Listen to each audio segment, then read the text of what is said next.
انا النهارده هقول لك ازاي اتحولت من شخص ما عندوش ثقه في نفسه، ما بيقدرش يتكلم قدام جمهور ومش بيحب شكله نهائي، لشخص بيعرف يتكلم قدام جمهور وعاجبه شكله جدا جدا وعاجبه حتى عيوبه جوه شكله وعنده ثقه لا نهائيه تقريبا. النهارده هقول لك 3 خطوات لو انت نفذتهم انت هتبقى سوبر مان في الثقه في النفس وفي كل حاجه، و3 خطوات فعليه مش وهميه بقى ولا كلام اللي هو بتاع 3 خطوات انا خدتهم حرفيا عشان اقدر دلوقتي اقرب من كاميرا كده وانا مش خايف، اطلع بتكلم وانا عيان وصوتي متغير وانا مش خايف. فيلا بينا نبدا. اول خطوه ودي بالنسبه لي مش اهم خطوه، اهم خطوه ثالث خطوه واللي انت لازم تستناها مش عشان تكمل الفيديو خلاص، بس عشان دي بجد عايز اخد راحتي في الكلام ودي ليها فضل عليا كبير جدا. يعني لو كل الخطوات ديت 50% ديت لوحدها 70%، هتقول لي يبقى كده 100 وحاجه، بس ما اعرفش يعني هي كده. اول خطوه ان انت تهتم بشكلك، تهتم بمظهرك، تهتم بكل حاجه. ازاي بقى؟ اول حاجه انك تبدا تغسل وشك عادي خالص، نظافه شخصيه. تبدا تنزل ببرفان، تحط على شعرك حاجه، تظبط شعرك، تحلق شعرك كل اسبوع كل اسبوعين لازم تجدد الحلقه، تظبط الحلقه، تظبط شعرك، وكمان تهتم بوشك وتهتم بنظافتك الشخصيه. وده مش عيب على فكره انك تحط ماسك او تحط حاجه للحبوب، عادي جدا. يعني انا بعمل كده ومفيش اي حاجه، مفيش اي مشكله، بالعكس دي بتعكس بقى على ايه؟ على شخصيتك من جوه، على ثقتك بالنفس بتزيد جدا. حاجات خفيفه زي دي بتزود ثقتك من نفسك انت ما تقدرش توصفها ولا انا اقدر اوصفها. وانت نازل اي حته لازم تكون مهتم بنفسك، تبين جمالك، تبين شكلك، انت مهتم، بس انت اهتم بنفسك هتلاقي كل حاجه اتغيرت في حياتك. دي اول خطوه ودي من الخطوات صراحه مهمه جدا. فتاني خطوه معانا، وتاني خطوه دي ما اقدرش اقول لك عليها غير انها جامده جدا جدا جدا، وهي انك تنزل جيم. هتقول لي يا عم حافظين الكلام، يا عم اسمع، انك تنزل جيم دوت مش عشان جسمك بس، ده عشان حاجات تانية اهم بكتير، عشان ثقتك. هتزيد ازاي بقى؟ هتقول لي ازاي يا عم هتزيد دلوقتي؟ يعني ايه علاقتها؟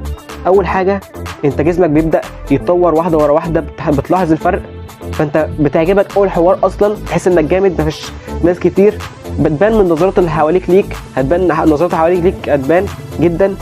ودي حاجه انا كنت واخد بالي منها جدا جدا جدا. هتحس انك مختلف، حرفيا هتحس انك مختلف، وانك تبقى حاسس انك مختلف دي اهم شيء خالص في الثقه بالنفس. لان فعليا انا بدات احس اني مختلف فعلا، جسمي بدا يتطور. مفيش حد كتير بينزل جيم، مفيش حد كتير بينزل يجري في الشارع. انا كنت حرفيا بجري، يعني بنزل اخلص جيم واقعد اجري، او قبل الجيم يعني كنت بعمل كل حاجه مجنونه عشان ازود ثقتي بنفسي وامحي الرهاب الاجتماعي من حياتي وكل الحاجات الجميله دي.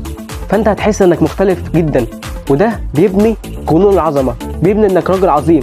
طبعا مش جنون عظمه بجد، يعني اللي هو بتبان عظمتك على نفسك وبتبان ثقتك من نفسك وبتعلي كل حاجه من جوه كده. لا دي بقى بتفرق من جوه جدا ليك حرفيا، وانك قادر تنزل جيم، قادر تظبط حياتك. ثالث خطوه، والخطوه دي بقى اللي انا بقول لك التوب اللي مفيش منها اتنين، دي اللي هتغير كل حاجه في مجرى الحياه بتاعك. وديت لو هم 30% فدي 70% لوحديها، انت لو ما نفذتش الباقي دي 70% لوحديها. بس بصراحه الجيم برضو ممكن نحطه يعني يبقى معاها برضو يعني حلو. والخطوه ديت انك تبدا تصور نفسك فيديوهات. هتقول لي يا عم انت هصور نفسي فيديوهات ازاي؟ تصور نفسك فيديوهات يعني تفتح الكاميرا وتقعد مثلا كل يوم مثلا 5 دقايق بس تقعد تتكلم في اي موضوع، اي موضوع. يعني زي ما انا بكلمك كده اعتبر نفسك يوسف ليفل الوحش، اقعد قدام الكاميرا اتكلم بس، سجل لنفسك وارجع شوف الفيديوهات ديت بعديها بيوم عادي، عشان انت ساعتها هتبقى مش عاجبك شكلك ومش عاجبك صوتك ومش عاجبك كل حاجه فيك. انا كنت كده حرفيا، ما كانش عاجبني لا صوتي ولا شكلي ولا اي حاجه فيا. بدات اتعود على شكلي وعلى صوتي، وبدات ما عنديش رهاب من الكاميرا خلاص، وبدات احس ان اي حاجه انا بعملها عشان نفسي، بعملها عشان انا بحبها.